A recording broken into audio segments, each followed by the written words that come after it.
Din nou bombă muzicală în România. Din partea mea Dani Bocanu și din partea lui David Oscar, pentru toți băieții din România cu tensiunea ridicată la fel ca tornada din Timișoara. Avem o piesă pentru băieții care-s băieți, care au ca pisica câte 9 vieți, care și-au impus respect în toată țara, la fel ca tornada de la Timișoara. Avem o piesă pentru băieții care-s băieți, care au ca pisica câte 9 vieți, care și-au impus respect în toată țara, la fel ca tornada de la Timișoara.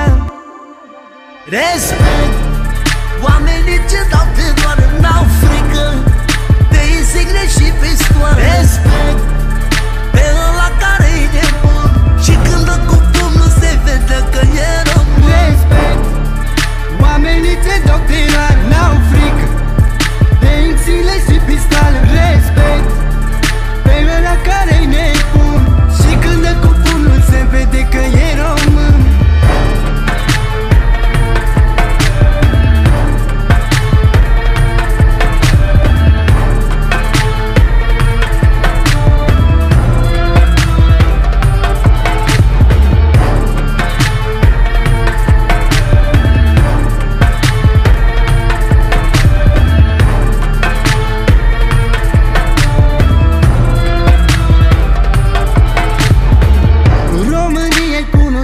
Peste tot în lume, datorită nouă pentru fapte bune, am putea să luăm medalii dacă mă înțelegi.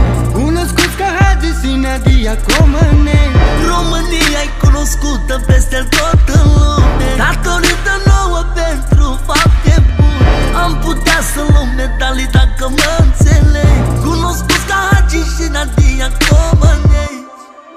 Respect, oamenii ce dau de doare n-au frică de insigne și pistoare. Respect, pe ăla care-i nebun și când dă cu pumnul se vede că e român. Respect, oamenii ce dau de doare n-au frică de insigne și pistoale. Respect, pe ăla care-i